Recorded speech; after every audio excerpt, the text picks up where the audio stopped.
the unsurpassed, profound, and wondrous Dharma is rarely met with, even in 100,000 million kalpas. Now we can see and hear it, accept and maintain it. May we unfold the meaning of the Tathagata's truth. That's the Dharma opening verse, and today from the Atlanta Soto Zen Center, we would like to offer a discussion, recitation, and a discussion on boundless compassion, or rather boundless samadhi. Boundless compassion is another expression we often use. We use Dharma gates are boundless. I vow to enter them at the end when we do the 4 vows. So this word boundless is an interesting word I think we take for granted. When we say boundless samadhi, which Master Hakuin uses in this poem, I think it will help key our discussion on samadhi. The way we do that is in the oral tradition, where I lead the chant or somebody else leads the chant, and everybody else follows as closely as they can. It's not a call response, but just follow close on the leader, as close as you can. And this way you have to listen and respond very quickly. So here, say, as you go. This is the way the teachings were handed down for the first 400 years or so in Buddhism, and I understand also in Christianity for several centuries. They were never written down because they were considered too sacred. And if you write them down, you can change them accidentally or intentionally. So we think this is an exercise that's been lost to our culture, but it calls upon maybe different parts of the brain, different parts of the mind to be able to follow. So let's do this. The first line is, from the very beginning all beings are Buddha. So we'll start with that line. From the very beginning all beings are Buddha, like water and ice. Without water, no ice. Outside us, no Buddhas. How near the truth, yet how far we seek. Like one in water, crying I thirst. Like a child of rich birth, wandering poor on this earth. We endlessly circle the 6 worlds. The cause of our sorrow is ego delusion. From dark path to dark path, we've wandered in darkness. How can we be free from birth and death? The gateway to freedom is Zazen Samadhi. Beyond exaltation, beyond all our praises, the pure Mahayana. Upholding the precepts, repentance and giving, the 1,000 good deeds, and the way of right living, all come from Zazen. Thus one true Samadhi extinguishes evils. It purifies karma, dissolving obstructions. Then where are the dark paths to lead us astray? The pure lotus land is not far away. Hearing this truth, heart humble and grateful, to praise and embrace it, to practice its wisdom, brings unending blessings, brings mountains of merit. And when we turn inward and prove our true nature, that true self is no self, our own self is no self, we go beyond ego and past clever words. Then the gate to the oneness of cause and effect is thrown open. Not 2 and not 3, straight ahead runs the way. Our form being no form, our going and coming, we never leave home. Our thought being no thought, our dancing and songs are the voice of the Dharma. How vast is the heaven of boundless samadhi, how bright and transparent, the moonlight of wisdom. What is there outside us? What is there we lack? Nirvana is openly shown to our eyes. This earth where we stand is the pure lotus land, and this very body, the body of Buddha. So thank you, Hakuin. So I want to say a few things about boundless samadhi, and I would like you to try to retain whatever stood out for you in going through the recitation, because following a few more comments, we'll have a chance for you to ask about it, bring up whatever stood out for you. Hakuin was Rinzai, so his teachings are not formally a part of our liturgy, but he was, as you can tell by the poem, Song of Zazen, he was a big devotee of Zazen, sitting in meditation. And there is, don't know how accurate it is, but there's kind of dualism or kind of a conflict in the history of Zen. It says that Rinzai and Soto, so we represent Soto Zen, came to loggerheads over some issues. One was Soto Zen was criticized as being just quietism, just sitting and doing nothing and so forth. And of course our response to that is anybody who sat in Zazen long enough learns very quickly and very profoundly that it's not quietism. But Rinzai was accused of being word Zen, kana Zen, or focusing on koans. You know the sound of two hands clapping. What is the sound of one hand? This is a koan that Hakuin made up for his students. That was the first one he would assign them. And he systematized the koans in something like 5 different levels or something like that. There's something like 17,000 traditional koans. But from a Soto perspective, having a koan to think about while you're sitting in Zazen, which is a Rinzai practice, is like a head on a head. It's extraneous or superfluous. It gets in the way of our immersion into the real koan of everyday life. So in Soto Zen, we say sitting in Zazen is sitting in the koan, the Genjo koan of everyday life, actualizing the fundamental point by sitting in Zazen. So in Chicago, Matsuoka Roshi would invite Rinzai teachers to come, and he made it clear that there's no real difference, in the end goal. There's a difference in pedagogy, you might say, a little bit difference in style or teaching style. And for some people, probably being assigned a koan and working with that would be a good way to train. But the teacher also has to be trained in doing that. And I've never been trained in koan, so I'm not eager to try to do that. We treat things that come up in life. Like if you lose your job, you're changing jobs, you get a divorce, somebody dies, all the things that hit us in life, those are all koans. So we had one senior guy one time, Matsuoka Roshi, came to town many, many years ago, and he asked, we were doing ceremonies, so Sensei asked me if he could stay in the hotel and work on the ceremony. And I said, sure. So I went to the Zen Center, and everybody was expecting him to come that morning. And one of the guys was so angry. He came into Dokusan, and they were saying, that's the height of arrogance, and we're all waiting for him if he doesn't come. And I said, your anger is your koan. So that's the way we use koan in Soto. It's a little more like, whatever you're dealing with at the time is your koan of the moment, koan du jour or whatever. But Hakuin obviously is expressing his great devotion to Zazen by composing this poem. And when he says, how vast is the heaven of boundless samadhi towards the end, how bright and transparent the moonlight of wisdom. The moonlight of wisdom is pointing to a description of experience, or a description of reality.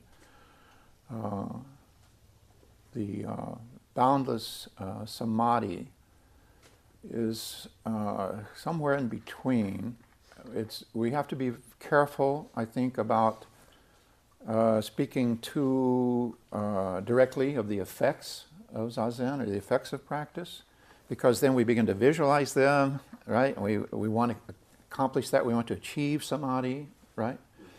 So I think it's better if we think of samadhi, boundless samadhi, yes, as not simply an effect of our sitting practice, but it's also part of the method. So let me talk about that a little bit. When we sit in Zazen, we are obviously practicing physical samadhi. Samadhi means balanced or centeredness, right? Being centered and balanced. So if we sit upright and straight, we're coming into balance with gravity, right? Like a baby. When they first sit up, they're wobbling around, and they finally figure out how to kind of be stabilized, sit there. So in effect, we're returning to something just that simple when we sit in Zazen. Physical samadhi. How do we usually sit? Usually we slump, we're sitting back in the car, we're leaning at the desk, or at the dinner table, whatever. We're all sitting all day long anyway. It's the most sedentary society probably that's ever existed on Earth. And so we say, come to Zen Center and sit some more. But the way we sit in Zen is not normal sitting. We sit upright. It's like a snake rising up off the floor. It's very rigid, or very rigorous. So it becomes more like yoga, more like aerobics, more like an exercise. But if we approach it physically, we can't go far wrong. So sitting upright in samadhi, we begin to find the natural posture of sitting upright. You can stand, you can lie down, you can walk. Those are the 4 cardinal postures, right? So sitting is not magical. It's just in the cross-legged posture, or kneeling is very stable, 3-pointed base, like a stool, like a three-legged stool. So it's the most natural way to sit in meditation, especially for long periods of time. We can stay alert and upright for long periods of time. Why does it take so much time? As an aside, we can talk about that a little bit. Because we have so much baggage. We carry so much into the practice with us that we have to divest ourselves of all of those funny ideas and all that confusion, wrong views, you might say, in order for us to enter into the right view of Buddhism, or the natural view of Buddhism. So in sitting upright and breathing, we find the natural breath, and eventually we find the natural state of mind that comes about, which is not dependent on thinking. Thinking is part of it. But thinking comes and goes, just as breathing comes and goes, right? Doesn't bother us anymore. So if we understand balance in this way, and samadhi in this way, we can't go too far wrong. So mind and body cannot separate in Zen, just one. So if we practice upright physical balance, or samadhi, the mind has to follow. Master Dogen, who founded Soto Zen, 13th century China, said, the ox is tethered to the cart. If you want the cart to go, do you beat the ox or do you beat the cart? He said, most people say you beat the ox, make the mind behave, discipline the mind. He said, I say beat the body, or beat the cart, make the body sit. Very simple of access. We have immediate physical access to the body. If we just make the body sit, eventually the mind has to follow, because the ox is also tethered to the cart. The cart is tethered to the ox. So very simple in principle, right? In concept. Very difficult of execution. Why? Because we become impatient. We want something to happen right away. We're looking for effects. We're looking for improvement. We don't see it soon enough, or it's not what we thought it was going to be. And so we get discouraged and give up. So mostly what we do in Zen is encourage each other. We encourage you to practice. So from physical samadhi, as you sink into stillness and begin to experience physical samadhi, then it's natural that you begin to experience more mental samadhi, more clarity, less confusion, in particular about the teachings of Buddhism, which can be pretty arcane and pretty complex. But when you begin to have your own experience, you begin to see the meaning of the teachings of Buddhism in your own experience. The way I think of the reading is a little bit like documentation for a computer program. If you're not using the application, the documentation makes no sense, right? You could read the book. They used to come in big books. Now that's all online. And you'd read through and try to find your starting point, where I just want to use this thing. How do I start? In Zen, it's the same thing. If you're using the application, if you're sitting and doing the meditation, and you're getting that kind of feedback from your own consciousness, then you begin to see and experience exactly what the great ancestors in India, China, Japan, and so forth were talking about. Because it's mostly talking about experience. And in Buddhism, our truth is experiential. It's not conceptual, it's not philosophical, it's not religious, it's direct experiential truth. So from physical samadhi, mental samadhi, eventually the body and mind come together in a unified way with the breath. Comes emotional samadhi. We don't claim that Zen flattens out the roller coaster of life. We still have all the ups and downs. But our reactivity to the ups and downs is much less, much more abated, mitigated. When something happens that we used to think was really horrible and we just go into a depression, or somebody does something and we become outraged, that they're disrespecting us or insulting us or something. It's not exactly that the buttons aren't still there, it's just much more difficult to push them. So we have emotional samadhi as part of boundless samadhi. Less reactivity to the ups and downs on the roller coaster, less anxiety, more serenity or more peace of mind. And it often has to do with self-criticism, that we're unhappy because we're so imperfect ourselves. And one of the great Chinese poems says to live in this realization is to have no anxiety about non-perfection. So part of what we learn is our own imperfection. And Buddha taught that existence is characterized by impermanence, imperfection, insubstantiality, and so forth, the fundamental teachings. Very easy to apply to reality out there, but once we turn that inward and say, imperfection, incomplete, insubstantial, impermanent, very difficult to apply to ourselves. So this kind of emotional samadhi eventually comes about. And it doesn't necessarily take any time. Sometimes people, when they first sit, they have this sense of, this is so familiar, it's like I've been doing this all my life, when they haven't. And so what takes time, again, is our own stubbornness. We call it monkey mind. The monkey mind is a very busy mind, always looking for something entertaining to think about or to do.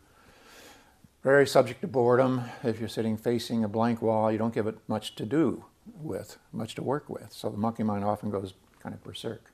And we often experience kind of a frenzied activity of the mind in the beginning of our sitting. But eventually, like a kitten or a puppy dog, it'll run its tether out, lie down, take a nap. When that happens, then what we call bodhi mind can come forth. Citta, discriminating mind, analytical mind, the ability to think and analyze. Bodhi, wisdom mind, sort of on the intuitive side. Bodhicitta, complete mind, both in combination. But our culture and our training, our education, tend to favor, in a big way, discriminating mind. All the subject we study, we learn to analyze, think, get the good grades, get the good jobs. So when we practice Zen, that thinking mind is not very useful. You're sitting facing a blank wall for some time, right? So eventually, this thinking mind, which is pretty much eclipsed the intuitive mind through our conditioning, cultural conditioning, training, and so forth, begins to recede. And so the intuitive mind can come to the fore and come back into better balance. So this is a kind of, I don't think you could classify it as simply mental or emotional. It's kind of conscious samadhi, samadhi or balance of consciousness itself, our own mind. So I think this is an important point to get about boundless samadhi. There isn't anything that it's not subject to, right? From this perspective, even cats, dogs, chickens, cows are all in samadhi. Trees are in samadhi. Rocks and sentient material of the world is in samadhi. Very deep stillness, very deep stillness. We get away from it, because we're so intellectual and bright and smart and we live such busy, complicated lives. So when we come back to Zen, we're really returning. We're returning to something natural and something that's at the heart of our being.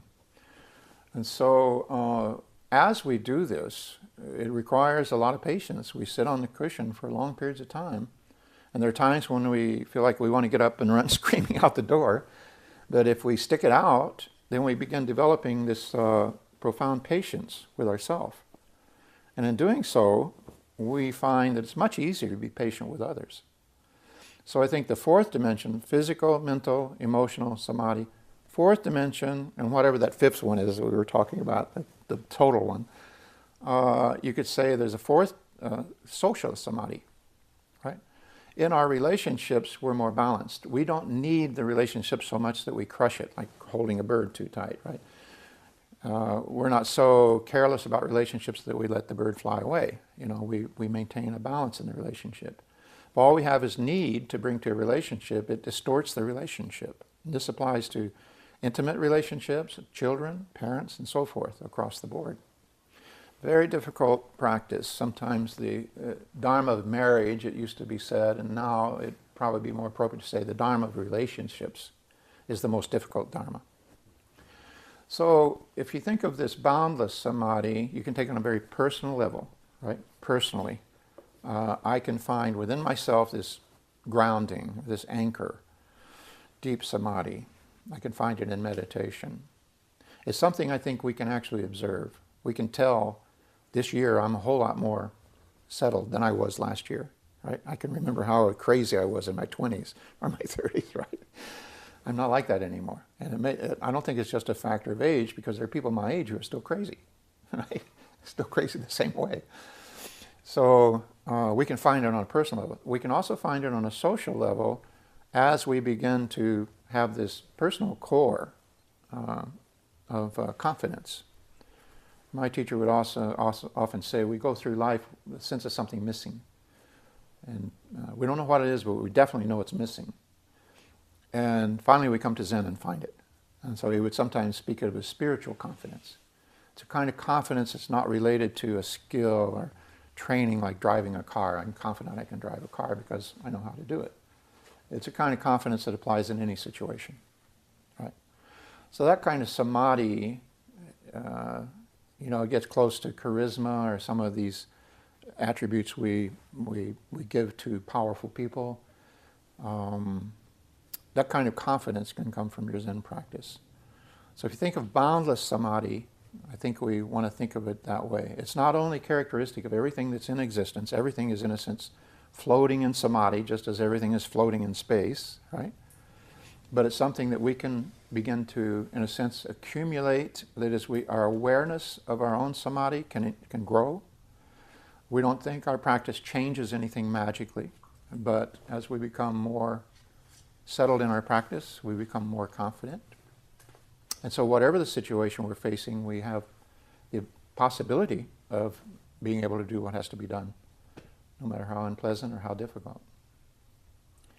So I think that's where I'd like to leave it on Boundless Samadhi, and then if we have some questions or discussions around Hakuin's poem, Sama Zazen. Boundless Samadhi comes from Zazen.